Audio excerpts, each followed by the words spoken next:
save the day, never fear. I'm a really big fan of a good ensemble, or any kind of team-based narrative for that matter. I don't know, maybe it's the idea of people working or coming together despite their differences. It speaks to me. X-Men comics played a big part in my life.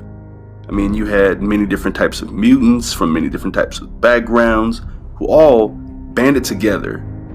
They fought injustice and inequality. It was a beautiful thing. Now, the sense of family was always present in the X-Men, and that's actually what I love most about it.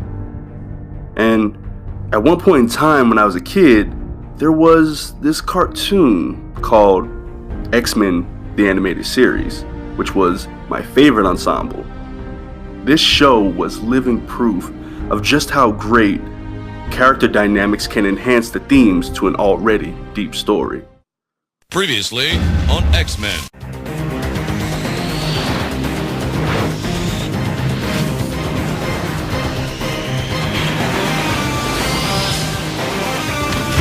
X-Men follows the persistent yet good-natured Professor Charles Xavier and his group of X-Men. The X-Men consist mostly of mutants whom more or less seek peace and to coexist. They also have no problem defending the world against antagonistic mutants. In short, they strive to make the world a better and safer place. The cartoon story starts off strong with the divide between people and mutants being at an all-time high, which is a solid way to show viewers what they're in for. Now, as a kid, I didn't really appreciate this, but one thing I did appreciate was the cast and just how diverse they were.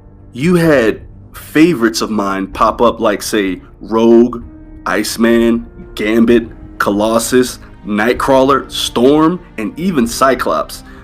Yes, I said it, Scott Summers is actually almost integral to me. Scott Summers as a character plays opposite the more likable Wolverine perfectly. It makes for a very heated relationship, which normally turns out to be an interesting watch. One of the many great aspects about this show is that there's no definitive main character. You get to experience this world that these characters live in from many perspectives. On any given episode, you'd be following a different member of the crew. One minute you're viewing the world through Jubilee's passionate yet naive eyes, then the next you're seeing just how much of a struggle one trait such as looks may be for someone, like say Beast. I can also appreciate how the creative team showcases the life of a mutant and how it can take a toll on a person, like say Wolverine.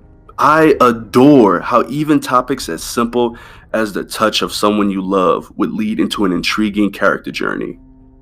The struggle and hard times in the X-Men are real. And speaking of hard times, this show also had many racial allegories. And as a young, impressionable grade schooler, this show was the first I'd seen to teach kids my age about many things, such as bigotry, misogyny, and prejudice.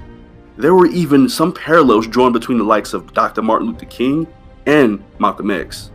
Point being that this show did many things with its characters that stood out to me as a kid, like how each character may have had their own different views towards the divide between people and mutants, or on the world even. Hell, within the first couple seconds of the first episode, the show hits you with the hard divide between people and mutants by showing Jubilee's parents somewhat arguing over what the right thing to do is. See, Jubilee is used as a gateway character, if you will, to the world of X-Men. And she's a good choice because teenage years are often when many awaken to their mutant abilities. Jubilee is no exception. Her parents have just discovered she's a mutant, which could bring some unwanted trouble to the family. Not many are too keen on the idea of mutants and mankind coexisting. Meanwhile, some don't seem to mind. Now, that divide in the story I mentioned made for some honestly shocking moments because you never quite know when one character might just have had enough. Characters in the X-Men stories and comics often change sides or even re-establish themselves. These stories blurred the line, and as I grew older, I found that fascinating that a children's cartoon could have been capable of so much. It's not all doom and gloom though. Like I said, The family aspect is my favorite part about the show, and X-Men series as a whole, whether it be comics or cartoon, it's still present. One of my favorite things about the animated series is the back and forth between some characters, like say Gambit and Wolverine, especially because their conversations come off as two brothers bickering and going at it. Screw ups, Gumbo. Too bad you don't know how to do anything but pick pockets and steal candy from babies.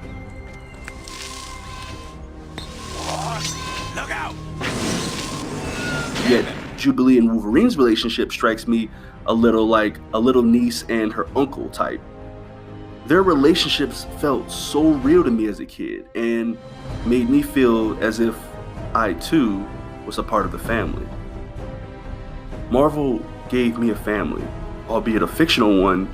I still loved it. X-Men was and still is special to me.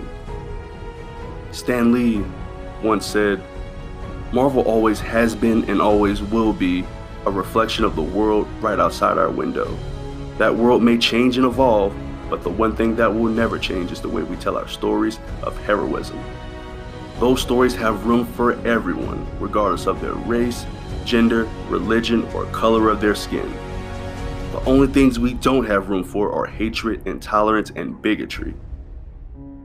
I truly feel like X-Men is a great embodiment of this quote, which is probably why this series contained my favorite cast of characters as a child, and why I think X-Men the Animated Series was one of the greatest ensembles of the 90s. Because of this animated series, I began my deep dive into all things Marvel. I began watching all things Marvel, like say Spider-Man the Animated Series, which is an equally impressive series in its own right. But then at a later date, when I was a little older, I began to immerse myself in all things comics and superhero related. I loved the idea that we could all be better. We could all learn from one another. I loved comics. And because of great, well thought out animated adaptations like X-Men, I began to become a comic fan. I became a comic fan. And by the time I was in middle school, I knew more than your average teenager did about comics. And it was all thanks to a show, X-Men the Animated Series. A show that made its debut on Halloween 1992 and aired its final episode on September 20th, 1997. I really connected with this series, and now even as a grown-ass man, I connect with it even more. Maybe someday, if I have kids, I can share this experience with my son or daughter. Stan Lee and many others involved with Marvel affected my life as a kid. And to them, I want to say thank you. Thank you. Excelsior.